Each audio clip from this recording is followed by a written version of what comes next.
doesn't have free will. Don't hold his neck like that. Don't hold his neck like that. He's so offended. Hey guys, welcome back to my channel. Today I have my fiancé Nathan here with me to talk about what we learned in our first marriage prep class. We are really grateful to be working with an awesome priest who was trained by the Institute of Christ the King. And in our class, we're reading the document Casti Connubii, which was written by Pope Pius XI in the year 1930, and it's on the topic of Christian marriage. So we're really excited to share this with you guys, and we'll just get right into it. One of the things that our priest wanted to really make sure we understood during marriage prep is, what is a vow? And so one of the points that he made that really stuck with me was that first thing he said was, a vow cannot be made between animals, and there's a reason for that.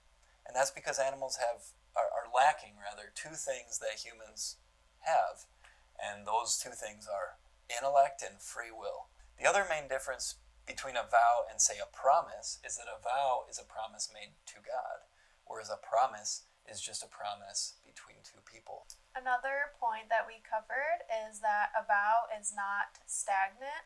It is ever present and ever active.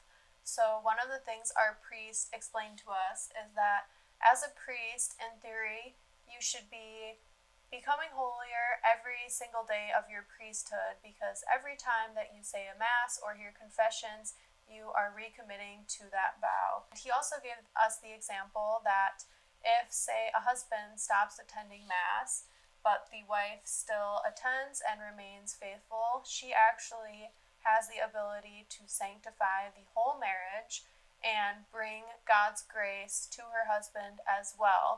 After talking about vows, we talked about some of the benefits of marriage. One of the things that really stood out to me was the priest was explaining how in life a lot of things are uncertain. We don't know what the future holds.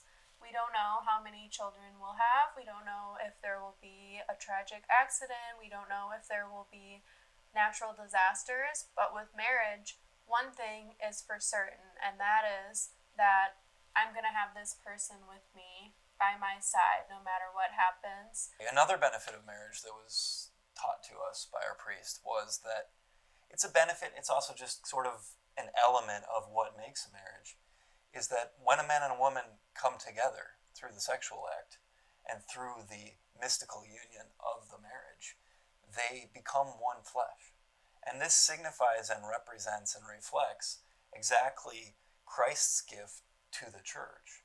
Because Christ, being the masculine element, gives himself to the church. Pius XI in Casti Connubii, paragraph 42, says, "The married couple remain always the living image of that most fruitful union of Christ with the church, which is to be venerated as the sacred token of most perfect love."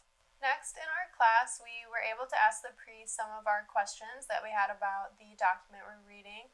One of the questions I had was about the paragraph 17, where it says, "The primary end of marriage is the procreation and the education of children." Here, my question was, if the primary reason for marriage is to have children, then why are older couples who are past their fertile years, or say someone who's infertile, able to be validly married Catholic? The priest explained to me that just because something is the primary reason for marriage does not mean there aren't other reasons.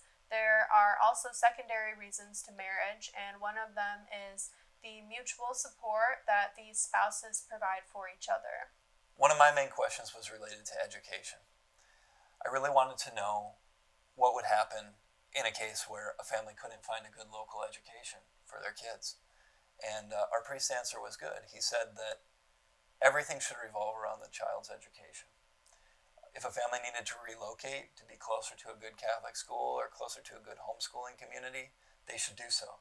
Pius XI writes on this topic, he says, "By conjugal faith it is provided with regard to offspring that children should be begotten of love, tenderly cared for, and educated in a religious atmosphere." Paragraph 15, he writes, The parents should regard the children as a talent committed to their charge by God, not only to be employed for their own advantage or for that of an earthly commonwealth, but to be restored to God with interest on the day of reckoning. Pius XI is saying that children are a gift that are given to parents, and that it's up to parents what they're going to do with that gift, and that that gift should be cultivated, and that that gift ultimately is a gift back to God. That's all we have for you guys today. Thank you so much for watching. In our next video, we're going to be talking about our betrothal ceremony that we recently had done. A lot of people have expressed interest in this topic, and there's not a lot of information out there about it. So we're really excited to share that with you guys. So please subscribe below, and we'll see you guys soon. Thanks.